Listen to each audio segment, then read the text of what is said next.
Good morning बच्चों। पिछले जो हमारी क्लास हुई थी उस क्लास में हमने समास और उसके भेदों के बारे में जाना था। कौन कौन से उसके भेद थे, किस प्रकार से उनका विवरण किया गया था और उनका किस प्रकार से अर्थ निकलता है, उसके बारे में हमने बात की थी। और आपको भी समझ में आया होगा समास जिस तरीके से मेरे द्वारा बताया गया उस तरीके से मैं मानता हूं कि आपको समास अच्छी तरह से समझ में आ गया होगा। चलो बच्चों, तो आज का जो हमारा नेक्स्ट जो टॉपिक है संस्कृत व्याकरण का, वह है प्रत्यय। कौन सा है? प्रत्यय। प्रत्यय के बारे में वैसे आप लोग जानते भी होते हैं कि हिंदी में प्रत्यय होते हैं, संस्कृत में प्रत्यय होते हैं। जो शब्द के पीछे लगते हैं या क्रिया के पीछे लगते हैं वे प्रत्यय कहलाते हैं। प्रत्यय के बहुत सारे भेद हैं, अलग अलग प्रत्ययों के अलग अलग भेद हैं। तो आज हम प्रत्यय के बारे में जानेंगे।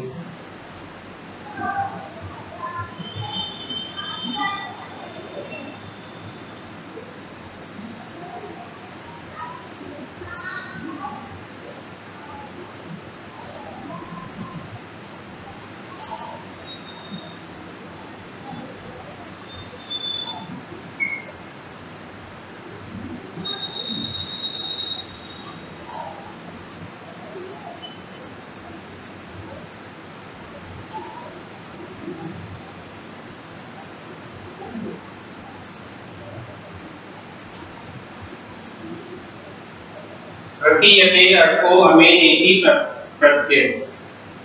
प्रतीयते अर्थो अमेनेति प्रत्यय अर्थात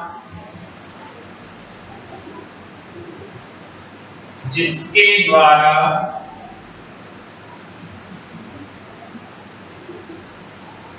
हम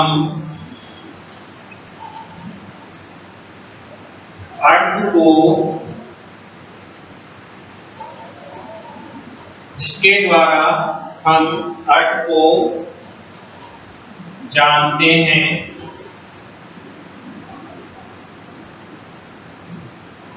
वह प्रत्यय होता है। वह प्रत्यय होता है। ये प्रत्यय का सामान्य अर्थ है कि प्रत्यय क्या होता है। प्रत्यय का सामान्य अर्थ।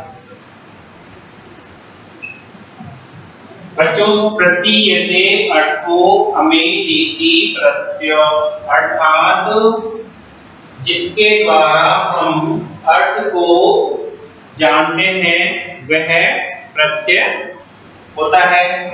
यह प्रत्यय का सामान्य अर्थ है कि प्रत्यय क्या होता है। अब हम प्रत्यय की परिभाषा लिखेंगे।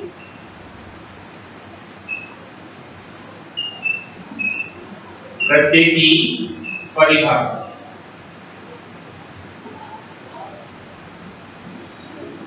बच्चों, प्रत्यय की परिभाषा क्या है? देखो बच्चों, संस्कृत में दो शब्द ऐसे होते हैं जो धातु से पहले लगते हैं और धातु के बाद में लगते हैं। जैसे कि एक होता है उपसर्ग और दूसरा होता है प्रत्यय। एक होता है उपसर्ग और दूसरा कौन सा होता है? प्रत्यय। तो उपसर्ग क्या होते हैं? उपसर्ग तो जो शब्द या धातु के पहले लगते हैं वो तो उपसर्ग कहलाते हैं। और प्रत्यय क्या होते हैं? जो शब्द के या धातु क्रिया के बाद में लगते हैं वो क्या कहलाते हैं? प्रत्यय। तो इन दोनों के द्वारा ही, उपसर्ग और प्रत्यय के द्वारा ही शब्द का अर्थ अलग हो जाता है। तो हम प्रत्यय की परिभाषा बताते हैं कि जो शब्दांश जो शब्दांश धातु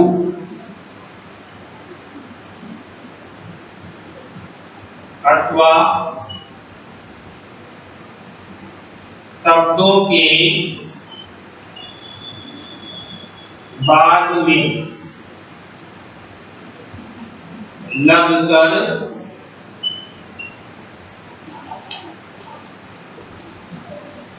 उनके अर्थ में परिवर्तन कर देते हैं,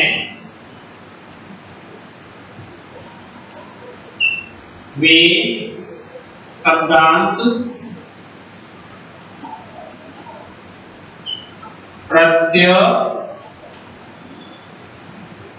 कहलाते हैं।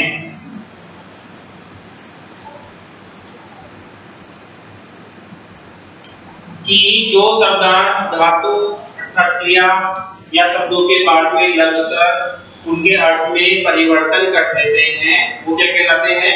प्रत्यय कहलाते हैं। अब आता है प्रत्यय के भेद। उदाहरण लिख लो, जैसे पठ प्लस इत्वा बराबर पठित्वा। जैसे पठ प्लस इत्वा बराबर पठित्वा। अब है प्रत्यय के भेद।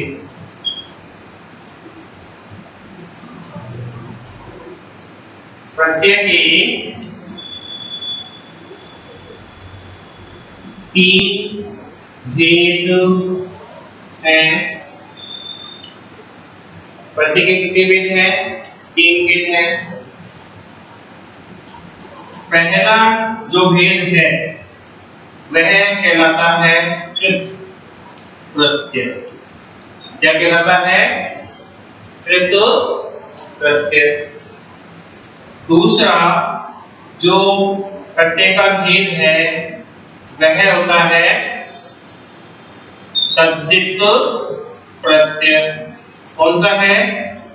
तद्धित प्रत्यय।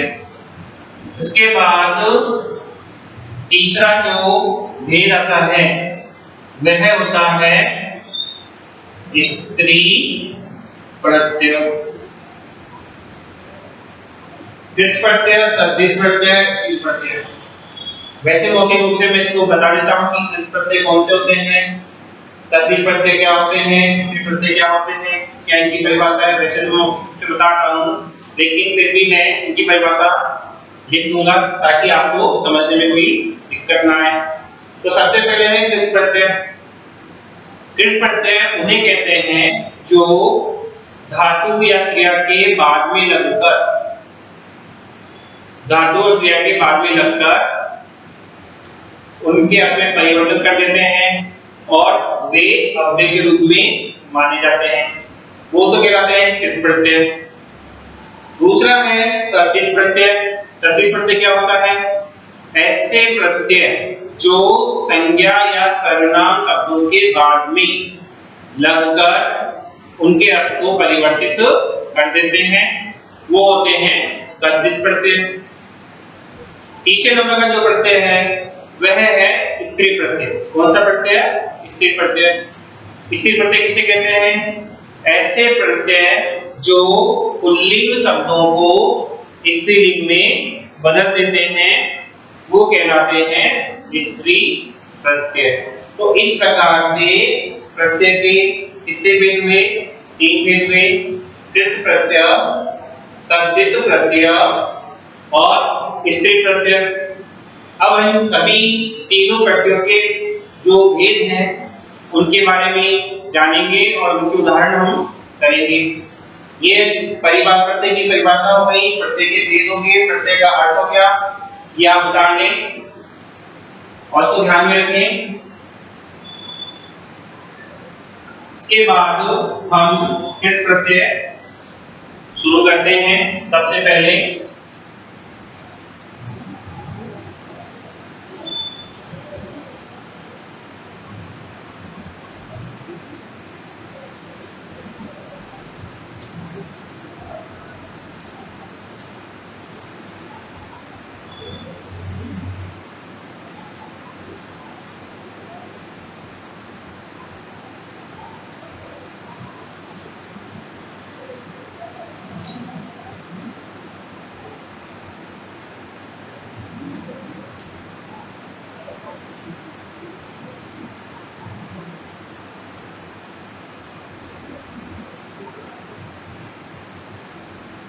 कृत प्रत्यय। कौन से प्रत्यय? कृत प्रत्यय।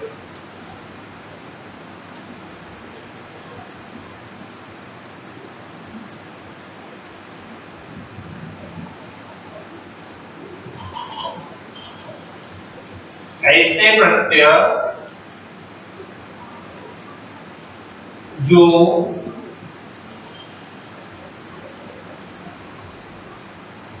धातु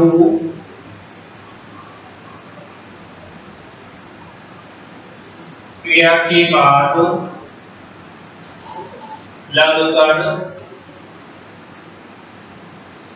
उनके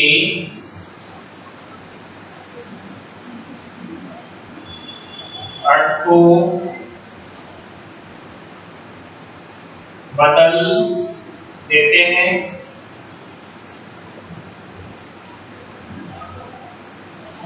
तथा जो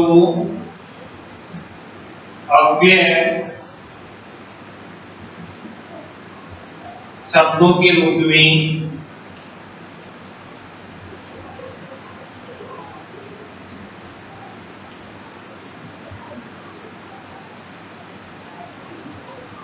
प्रयोग में लिए जाते हैं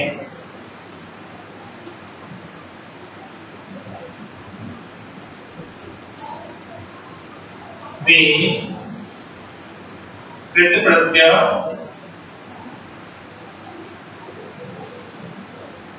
कहलाते हैं।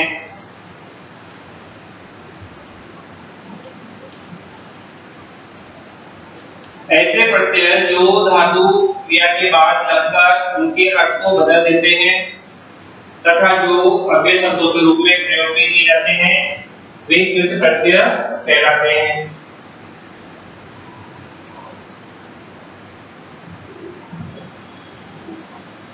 कृत प्रत्ययों का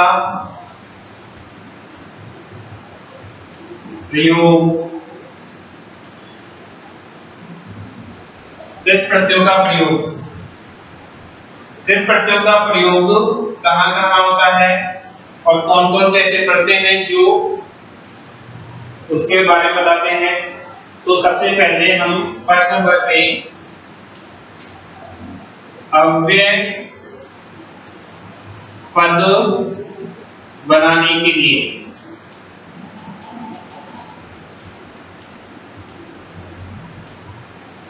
अव्यय पद बनाने के लिए कौन कौन से प्रत्यय का प्रयोग करते हैं? कित्वा, ल्यप, कित्वा प्रत्यय, ल्यप प्रत्यय और तुमुल प्रत्यय।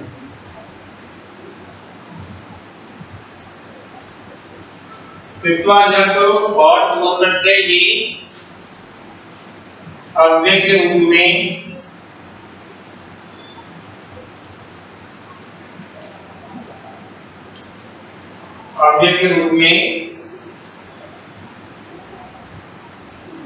प्रयोग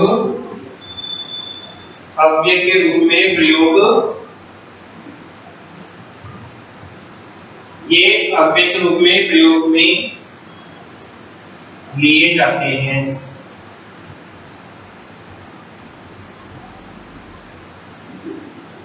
कृत्वा, कृत्वा प्रत्यय, ल्यप प्रत्यय, तुमुल प्रत्यय इनका प्रयोग कहाँ होता है? अव्यय के रूप में। कृत्वा, ल्यप और तुमुल प्रत्यय का प्रयोग कहाँ होता है? अव्यय के रूप में। दूसरा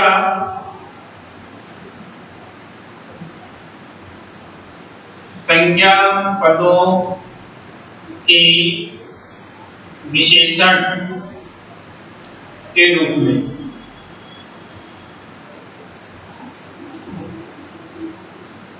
संज्ञा पदों के विशेषण के रूप में कौन कौन से प्रत्यय आते हैं जो किस में आते हैं? सत्री, सानच,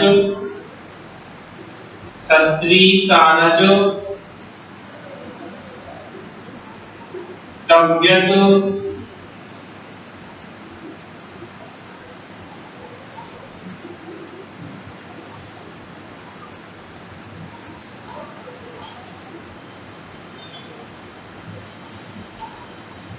अनियर,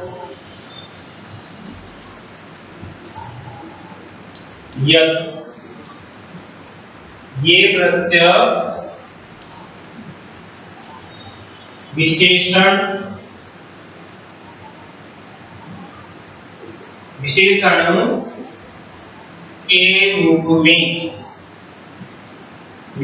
के रूप में प्रयोग में लिए जाते हैं।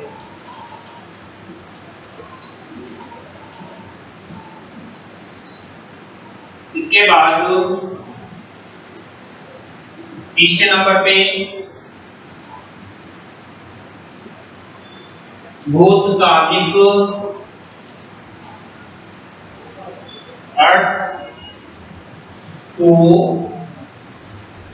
अर्थ को प्रकट करने के लिए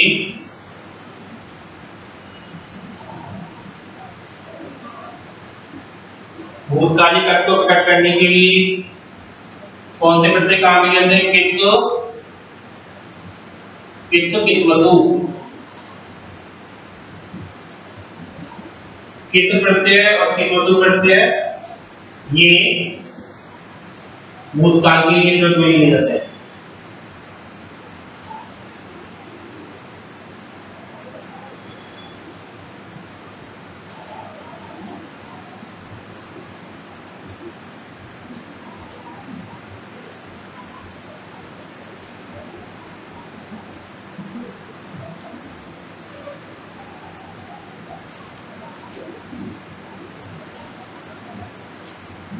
इस प्रकार से ये कित प्रत्यय के प्रमुख प्रत्यय हैं जिनका प्रयोग किस काम में होता है।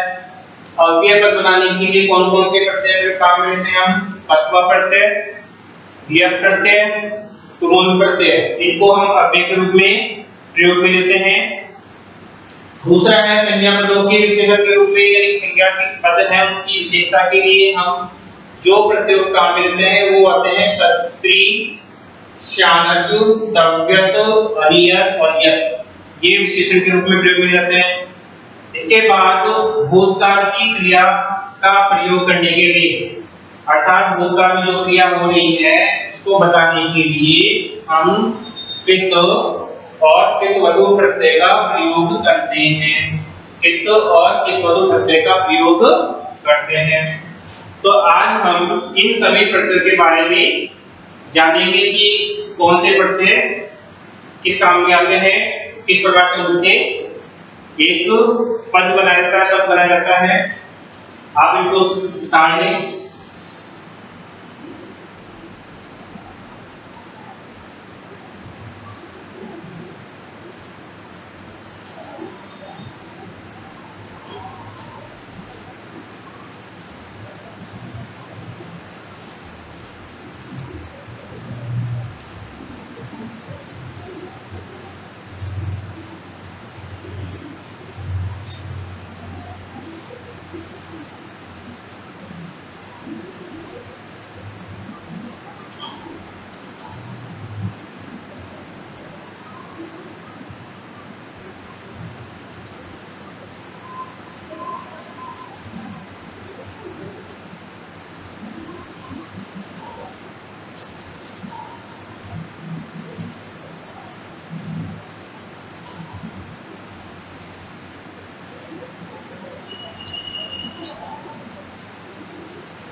तो इस प्रकार से हम कित प्रत्यय के बारे में जानकारी कर रहे हैं, बता रहे हैं। तो कित प्रत्यय फर्स्ट हमारा जो है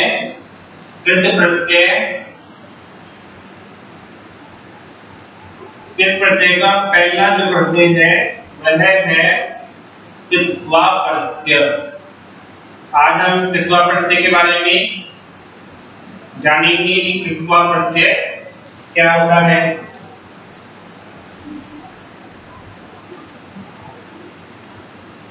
इस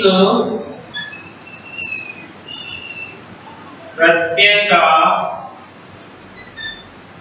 प्रयोग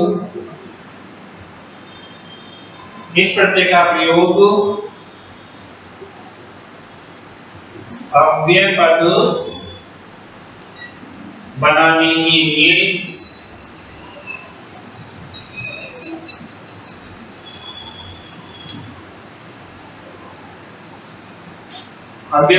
के लिए किया जाता है। इस प्रत्यय का प्रयोग क्या बनाने के लिए? अव्यय पद बनाने के लिए किया जाता है।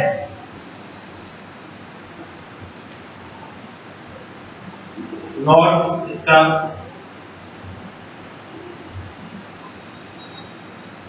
कित्वा प्रत्यय का प्रयोग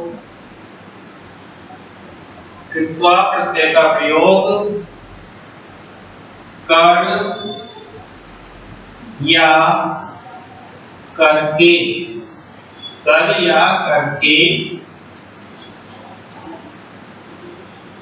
अर्थ बताने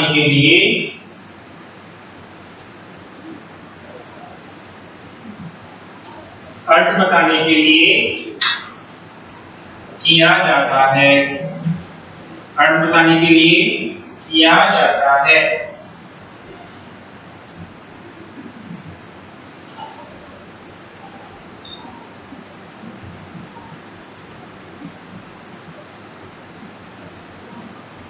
दूसरा जो नियम हम इसका बताते हैं वह है कि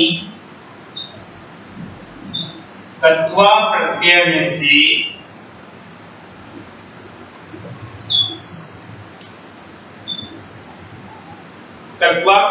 से पूर्व का लोप हो जाता है।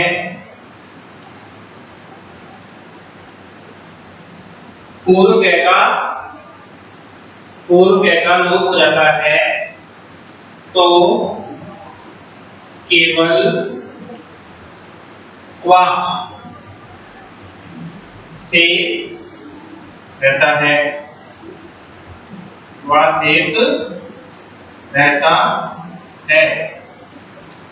तीसरा नियम इसका,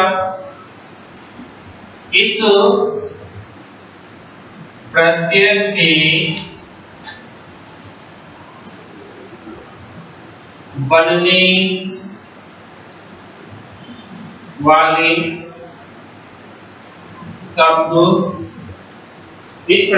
बनने वाले शब्द अव्यय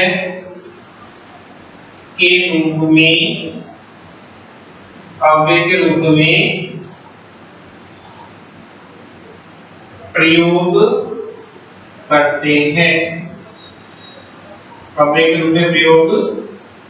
करते हैं।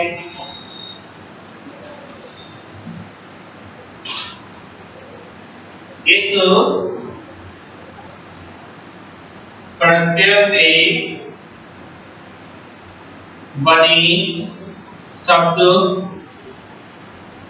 बने शब्दों के रूप नहीं चलते हैं। इस प्रकार से चार नियम है तत्वा प्रत्यय के। तत्वा प्रत्यय, इस प्रत्यय का प्रयोग अव्यय पद बनाने के लिए किया जाता है। तत्वा प्रत्यय का प्रयोग कर या करके अर्थ बताने के लिए किया जाता है। तत्वा प्रत्यय में से पूर्व के का लोप हो जाता है तो केवल क्या शेष रहता है? क्वा शेष रहता है। इस प्रत्यय से बनने वाले शब्द अव्यय के रूप में प्रयोग करते हैं। इस प्रत्यय से बने शब्दों के रूप नहीं चलते हैं। अब हम तत्वा प्रत्यय से जो शब्द बनते हैं वो उदाहरण करते हैं।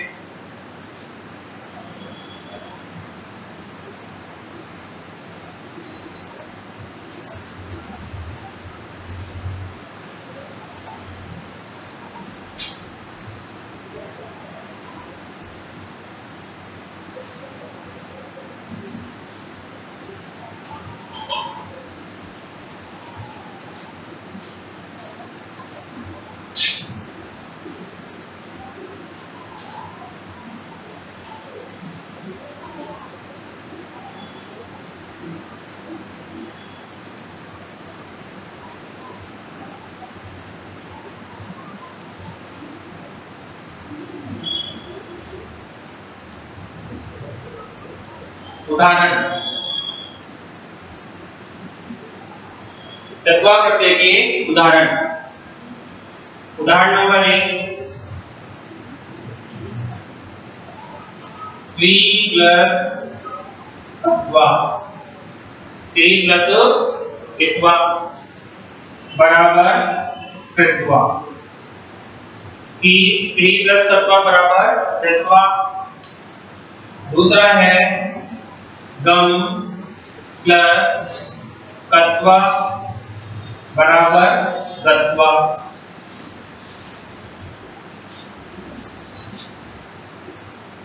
तीसरा है पठ प्लस कित्वा बराबर पठित्वा, पठ प्लस कित्वा बराबर पठित्वा। भू प्लस कत्वा बराबर भूत्वा।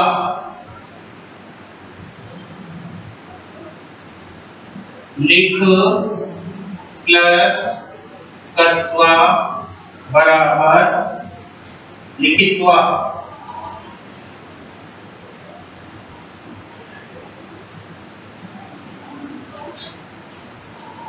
चल प्लस कत्वा बराबर चलित्वा।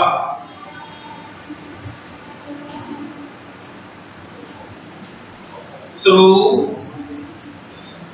प्लस तत्वा प्रत्यय बराबर श्रुत्वा। अर्थ क्या है? करके, कृत्वा करके, गत्वा जा करके, पठित्वा पढ़ कर के, पढ़ करके या पढ़कर, होकर, लिख कर,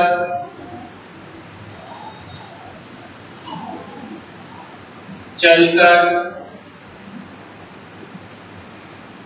सुनकर।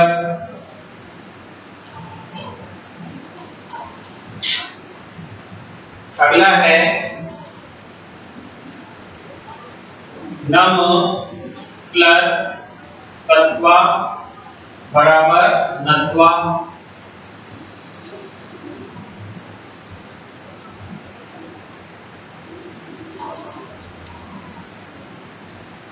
पूज प्लस तत्वा बराबर पूजयित्वा, पूजित्वा।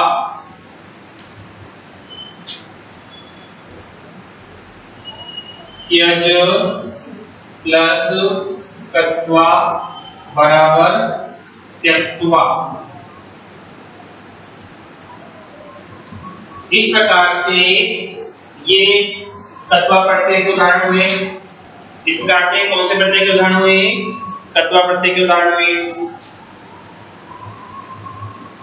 कर कृत्वा मतलब करके, गत्वा जाकर के, पठित्वा पढ़ करके, भूत्वा होकर के, लिखित्वा लिख करके, चलित्वा चलकर, सुत्वा सुनकर। नम प्लस तत्वा बराबर नत्वा मतलब नमस्कार करके, पूजा करके और त्याग करके। इस प्रकार से तत्वा प्रत्यय के उदाहरण हमारे पूरे हुए। अगला जो हमारा प्रत्यय है वह है लियप। कौन सा प्रत्यय? लियप प्रत्यय। इस प्रत्यय का सेकंड प्रत्यय है लियप।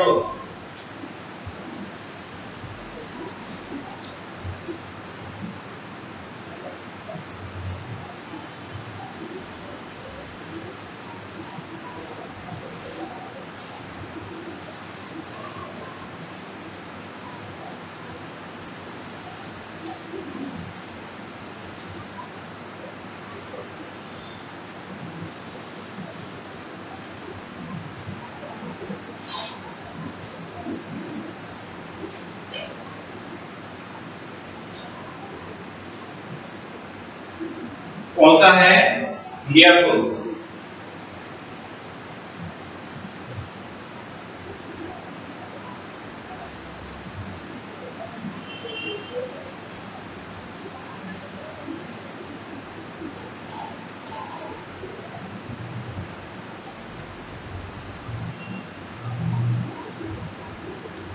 कृत प्रत्यय का सेकंड कौन सा है? यक प्रत्यय।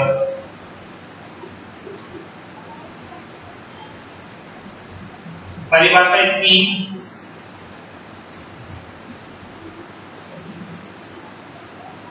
इस प्रत्यय का प्रयोग ही कृत्वा प्रत्यय के समान ही होता है। इस प्रत्यय का प्रयोग भी तत्वा प्रत्यय के समान ही होता है, अर्थात इस प्रत्यय का प्रयोग भी अव्यय के रूप में किया जाता है, अव्यय के रूप में किया जाता है। नियम, इस प्रत्यय में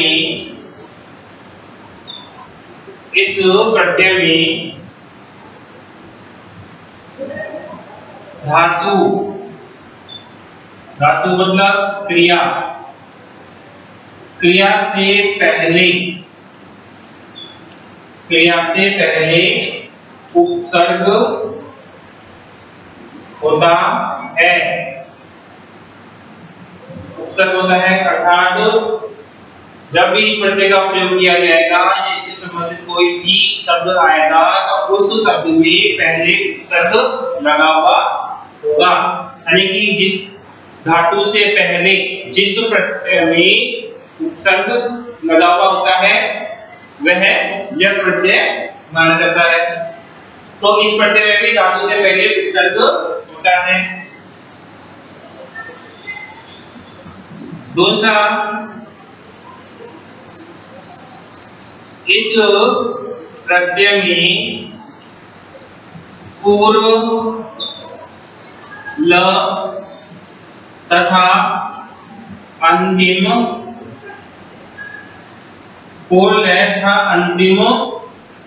प का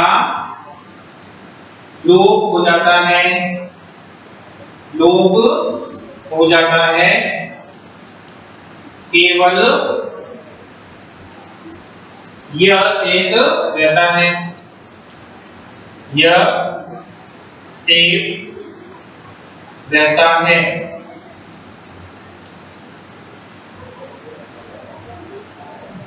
इस प्रत्यय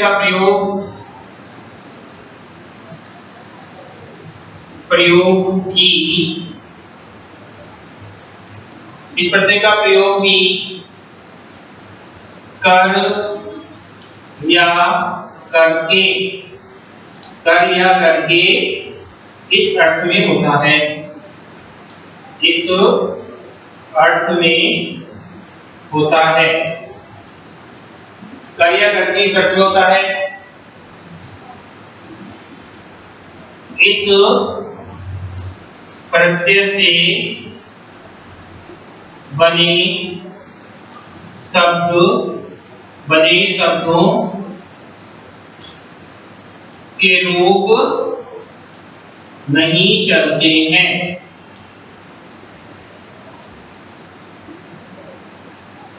इस प्रकार से यह प्रत्यय के चार नियम है। पहला नियम कि धातु से पहले उपसर्ग होता है तथा इस प्रत्यय में पूर्व ल और अंतिम पे का लोप हो जाता है, केवल यह शेष रहता है। इस प्रत्यय का प्रयोग भी कार्य करके इस अर्थ में होता है और इस प्रत्यय से बने हुए शब्दों के रूप भी नहीं चलते हैं। क्यों नहीं चलते हैं? क्योंकि वो अव्यय माने जाते हैं, इसलिए उनके रूप नहीं चलते हैं। अब इसके उदाहरण देखते हैं।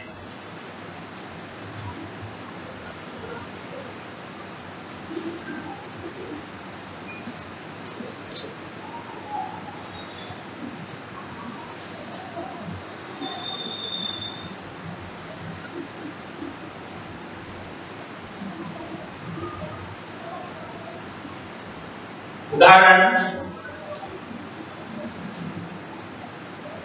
नंबर 1, सम प्लस भू प्लस लियक। सम प्लस भू प्लस लियक, तो क्या बनेगा? सम सम भू और यह में से क्या बचा? यह में से क्या बचा? यह समभुय। दूसरा है v प्लस g प्लस लियक। v प्लस g प्लस लियक क्या बनेगा? v उपसर्ग g धातु है, v g और त्य विजित्य।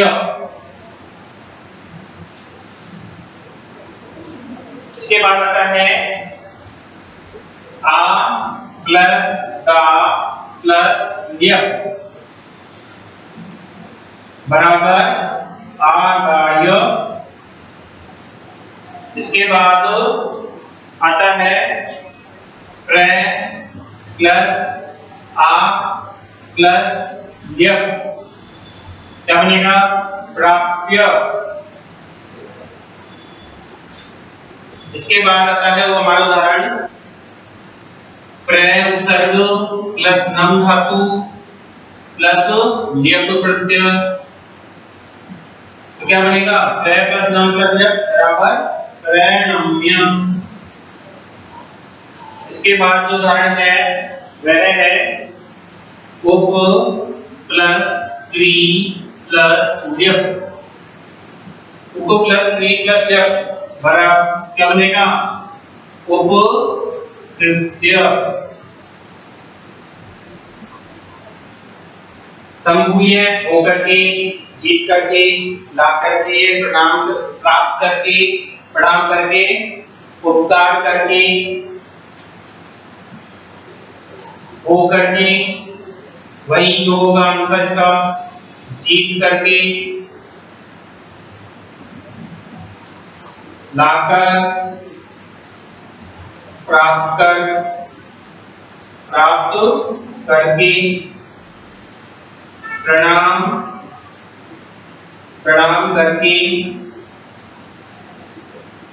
उपकार करके, उपकार करके। अगला जो उदाहरण लेते हैं इसका वह है हमारा जो उदाहरण है वह है बी उपसर्ग प्लस स्मृ धातु प्लस जब, तो क्या बनेगा? विस्मृत्य। विस्मृत्य, विस्मृत्य का अर्थ होता है भूल करके, भूल कर। विस्मृत्य का अर्थ क्या होता है? विस्मृत्य का अर्थ क्या होता है?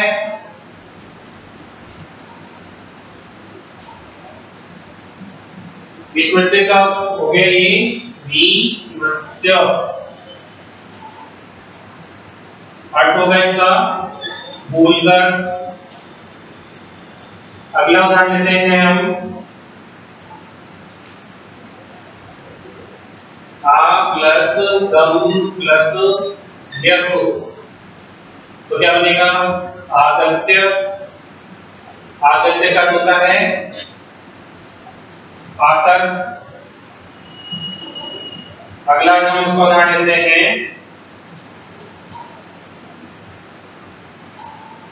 बी प्लस ज्ञा प्लस व्यक। बी प्लस ज्ञा प्लस व्यक, तो क्या बनेगा? विद्या। विद्या का अर्थ होगा जानकर। क्या होगा? जानकर। इस प्रकार से हमारे प्रत्यय के दो भेद, कृत प्रत्यय के दो भेद हो चुके हैं। पहला है यह पहला जो हमारा प्रत्यय था वह था तत्वा प्रत्यय, दूसरा न्यय प्रत्यय। अगली क्लास में हम कृत प्रत्यय के बाकी भेदों के बारे में जानेंगे। आप इन सभी प्रत्ययों के उदाहरणों को, इनकी परिभाषाओं का नोटबुक में उतारें और इससे संबंधित कोई भी आपको कोई क्वेश्चन वगैरह किसी तरह की कोई प्रॉब्लम आए तो आप मुझसे संपर्क कर सकते हैं। अगली क्लास में हम इसके बाकी पेड़ों के बारे में जानेंगे। धन्यवाद।